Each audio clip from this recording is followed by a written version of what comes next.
Welcome back. Thank you for being part of this show.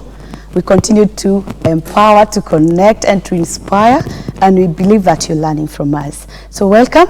Before we went for a break, we are looking at diversity and all those aspects. And now we're going to focus on the importance.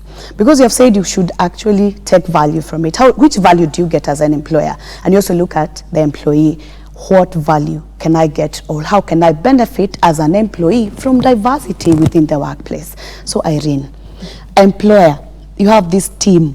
What is this specific values that I can get? Okay. Or the value add, or the benefits, or the importance? Yes. The benefits of workplace diversity is that as an organization, you have a wider pool of talent to choose from. As I said in the very first episode, very first time we were introducing diversity, is that we realized that diversity must be known by both the employees and even outside. So once the candidates, the candidates are wishing to be employed by your organization, know that you are an inclusive organization, that you accept them. It gives you a variety of people who will be attracted to apply in your organization. So I would confidently say that one advantage of diverse workplaces is that it increases your talent pool. So you do not have to be in a place where you are lacking a certain kind of skill. The next one? The next one is that, as I said, it will create innovation. Different people will have different ideas, different ways of doing something, and that will create always a fresh pool of ideas to choose from. If this method is not working, another person can come up with a more working and relevant method to whatever the organization wants to deal with. Yes, another one, as I said, is that diversity will break language barriers and cultural differences in places where the organization cannot move because of cultural differences. For example, if an organization is opening branches in another country, it is quite important to have talent from that other country so that they could be more relevant to customers and help the organization open its doors in the new country. Yes. Beautiful. And I'm thinking of being a diverse organization, and people get to understand that it makes you more, people want to be associated with you.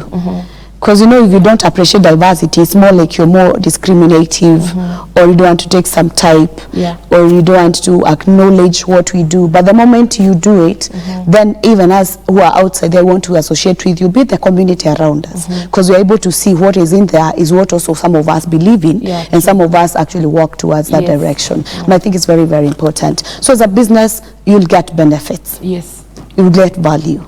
You're able to see, even look at it even in a meeting, a meeting setup, where people come together and you have a certain idea that you're discussing.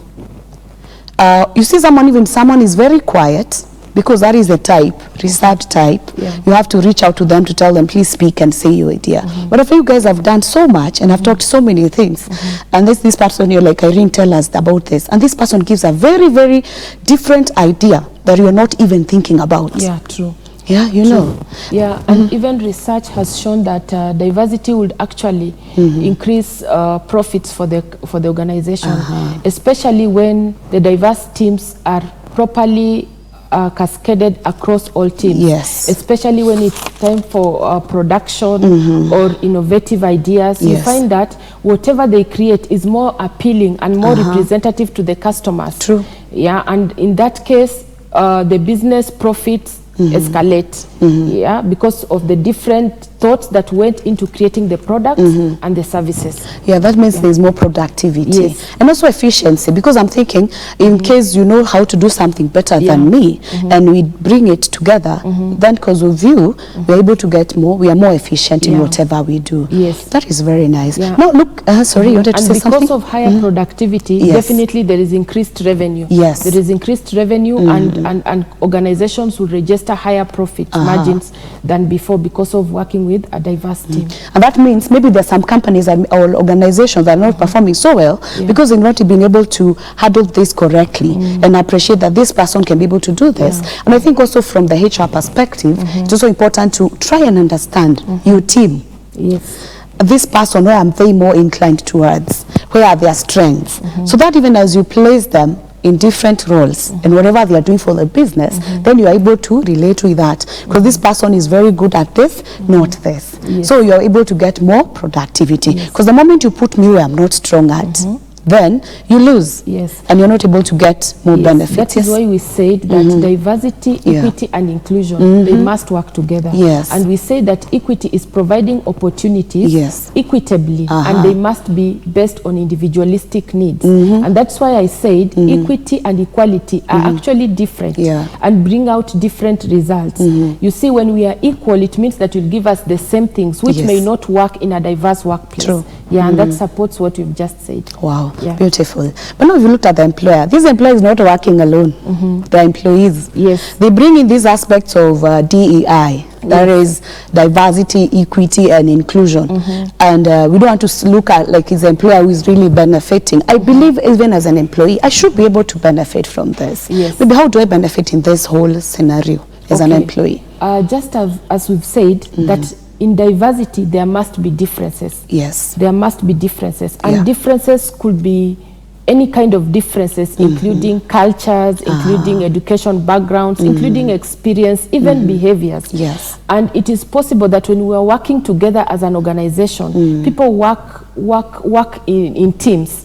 And it is possible for skills to transfer from one person to another because we do not only learn by coaching or lecture methods, but even by observing. By so doing, it is key to say that diversity will bring about cross-learning, cross-learning. And even in cross-learning, still, staff will be more motivated because once you are motivated that you've learned a new thing, you will definitely close on your KPI so easily. I also look at it from this perspective. If we are diverse and we are different in whatever we are doing as an employee, other than the cross-learning, this aspect of relationships, because we need to appreciate this other person. We talked about recognizing. I recognize you and your difference. I also, someone else recognizes or you recognize me and recognize that I'm different and appreciate what I can bring on board. Because you look at an organization, all of us work towards a common goal, objectives, they are common.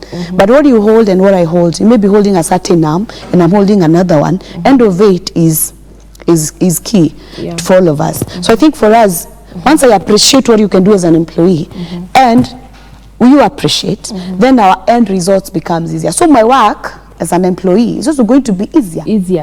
Because when the business is not doing well, I'm not going to be exempted and like Beatrice, you shined, they didn't shine, you're okay. So I'm still suffering in the process. So the organization becomes better for me. And I'm looking at this also having this environment.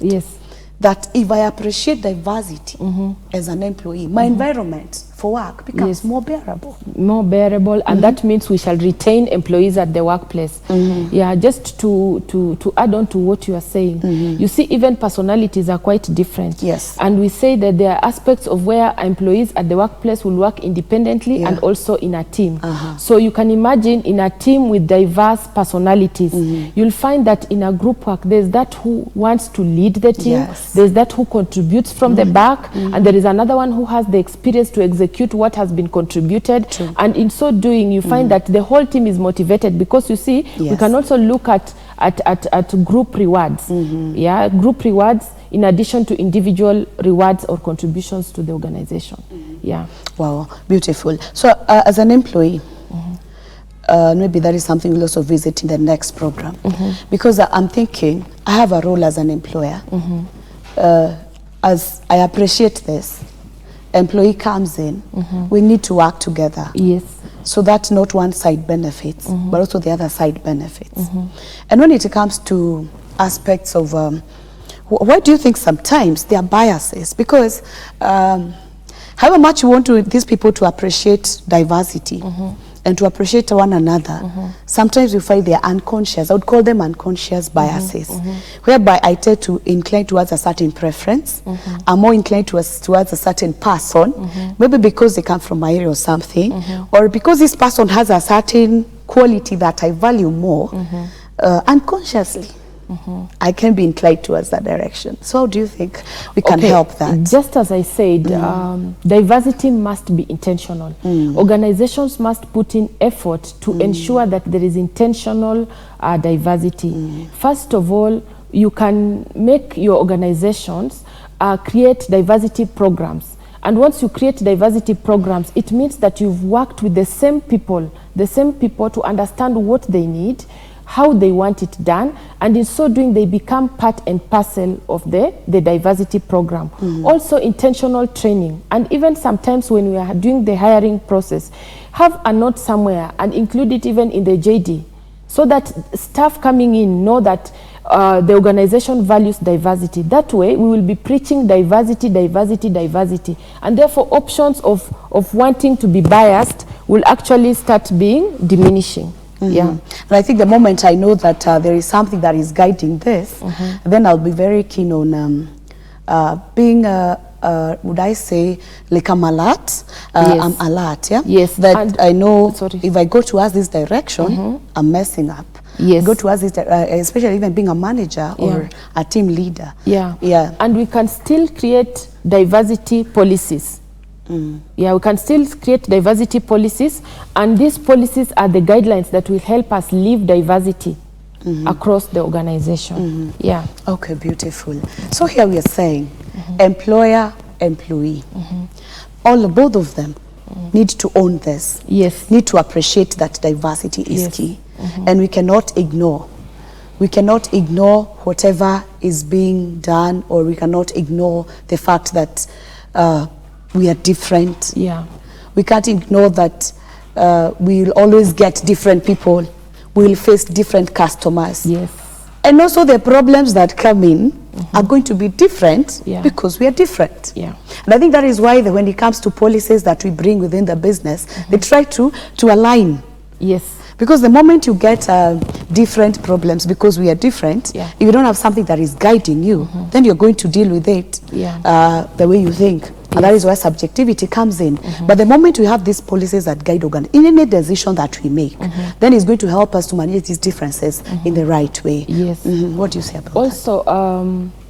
I would say that diversity is also a motivator. Yes. Bringing all those differences together and being able to manage them seamlessly into a competitive advantage is actually a motivating factor for any HR professional or even an organization. Yeah. So the moment I know the company, the organization I work for values diversity, as an employee, I'm motivated. Yes. When I'm motivated, I put more effort. I'm committed towards my role. I know these people take notice of me. They care about me. They are concerned about me. They don't leave me out in every decision. So what that means is I'm going to commit myself to them.